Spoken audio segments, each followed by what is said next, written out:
दिल्ली की सड़कों पर इन दिनों छात्र की आवाज बुलंद है। नीट पेपर लीक और परीक्षा में जो गड़बड़ियां हो रही हैं उनको लेकर के छात्र प्रदर्शन कर रहे हैं और उनकी सबसे बड़ी मांग यही है कि केंद्रीय शिक्षा मंत्री धर्मेंद्र प्रधान इस्तीफा दो।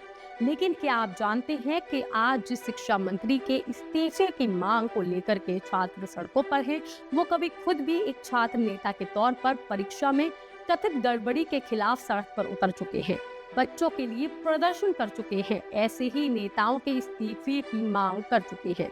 जी हाँ, धर्मेंद्र प्रधान की हम बात कर रहे हैं।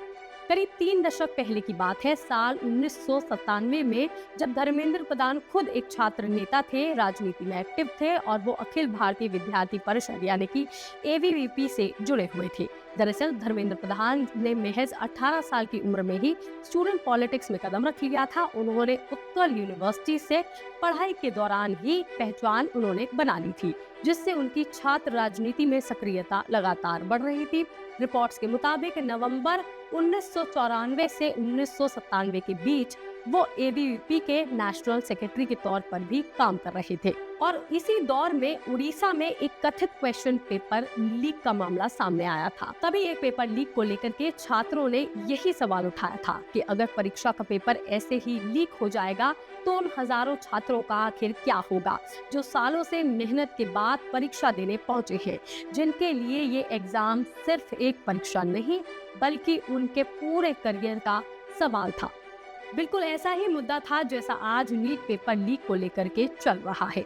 बताया जाता है कि उस दौरान धर्मेंद्र प्रधान और एबीवीपी से जुड़े कई छात्र नेताओं ने उड़ीसा सरकार के खिलाफ आंदोलन छेड़ दिया था और उड़ीसा सेक्रेटेरिएट के बाहर जाकर के वो खुद बच्चों की आवाज बन बैठे थे। इस प्रदर्शन में करीब 1500 से भी ज्यादा छात्रों ने हिस्सा लिया था और उनकी आवाज थी धर्मेंद्र प्रधान। मगर ये प्रदर्शन सिर्फ नारेबाजी तक सीमित नहीं था। रिपोर्ट के मुताबिक छात्र प्रदर्शन के दौरान पुलिस ने कार्रवाई कर दी थी और हालात बिगड़ गए थे। बताया जाता है कि पुलिस ने प्रोटेस्टर पर लाठीचार्ज कर दिया था और इसी कार्रवाई में धर्मेंद्र प्रधान को भी चोटें आई थी। उनके पुराने सहयोगी ये बताते हैं कि प्रधान को पुलिस ने बुरी तरह से मारा था और ऐसा हुआ था कि उन्हें फ्रैक्चर्स भी आ गए थे। लेकिन धर्मेंद्र प्रधान के स्टूडेंट पॉलिटिक्स के उस दौर की ये जो कहानी है वो सिर्फ प्रोटेस्ट तक ही सीमित नहीं है। हाँ, आपको बता दें कि ये जानकारी धर्मेंद्र प्रधान के पुराने सहयोगी और उत्कल यूनिवर्सिटी में उनके जूनियर रहे प्रशांत राउत के हवाले से सामने आई है। राउत अब भुवनेश्वर के आरएमडी डिग्री कॉलेज में प्रिंसिपल है और उन्होंने द न्यू इंडियन एक्सप्रेस के उस दौर की इन सभी घटनाओं के बारे में बताया था जो 2021 की एक रिपोर्ट में छपी थी। हालांकि इस पूरी घटना को लेकर के एक बेहद जरूरी बात ये भी है और ये जानकारी करीब 3 दशक पुरानी है, इसलिए घटना के हर पहलू की अलग अलग से जानकारी उपलब्ध नहीं है, बल्कि इस घटना का जिक्र 2021 जो कि हमने आपको बताया कि उसी रिपोर्ट में किया गया था।